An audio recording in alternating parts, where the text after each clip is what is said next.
Welcome our YouTube channel Ajay teach time. तो चलिए कक्षा 10वीं का विषय हिंदी पाक्षिक प्रश्न क्रमांक 4 लेकर आ गए आपके लिए। तो पहला प्रश्न देखते हैं, ए सही विकल्प चुनकर लिखना है। तो मैं यहाँ पे आंसर पढ़ा रहा हूँ ताकि समय आपका बच जाए।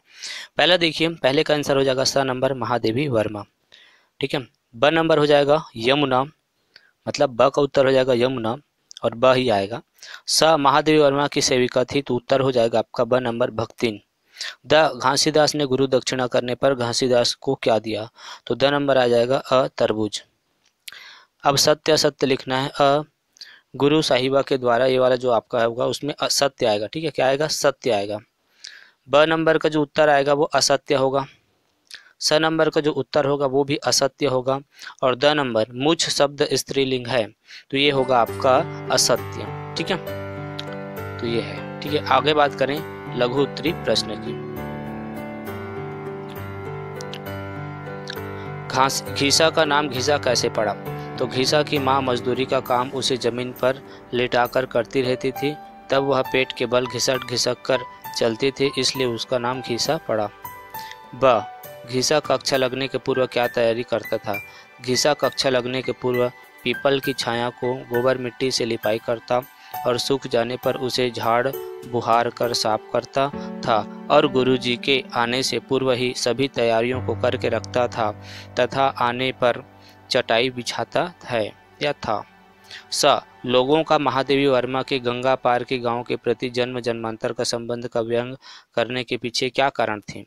मैं भी आज गांव के उस मलिन सहयोग में नन्हे से विद्यार्थी का साहसा याद आ जाने, ठीक है, याद आ जाने के कारण बता सकती, जो एक छोटी लहर के समान ही मेरे जीवन तट को अपनी सारी आर्द्रता से छूकर अनंत जतराशि में विलीन हो गया है। गंगा पार के गांवों के प्रति जन्म जन्मांतर का संबंध व्यंग है। अब बात करें अ नंबर, लेखिका भक्तिन को अपने अभिभावक के रूप में क्यों दिखाती है, तो भक्तिन महादेवी की सेविका थी। वह महादेवी सह उनके सामने की देखरेख के साथ रख रखाव करती थी। वह महादेवी के साथ बहुत घुल मिल गई थी और इस तरह लेखिका का ध्यान रखती थी कि लेखिका को ऐसे अहसास हो रहा या होता मानो वह स्वयं को उसकी अभिभाविका मानने लगी थी। घीसा के 3 गुण विशेषताएं लिखिए। उत्तर, लेखिका उसे अन्य छात्रों से अलग रखती है क्योंकि उस मलिन सहमे से, है ना, नन्हे विद्यार्थी की आंखों में न जाने कौन सी जिज्ञासा भरी थी जो सिर्फ उन्हीं ही देखा करता था।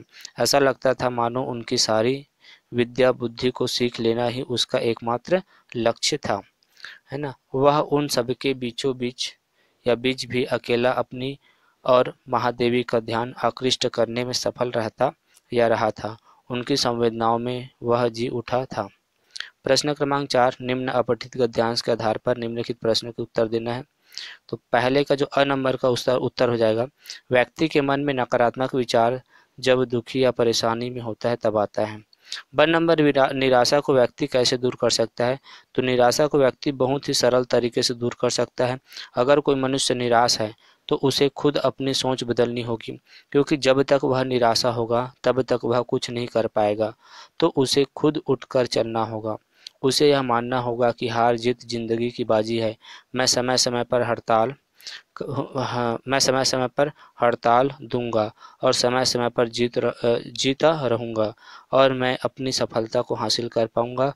और ऐसे विचारों को अपने मन में रखकर चलना होगा, तब वह व्यक्ति निराशा से दूर हो सकता है, ठीक है। स नंबर, निराश व्यक्ति के साथ साथ क्या करना चाहिए।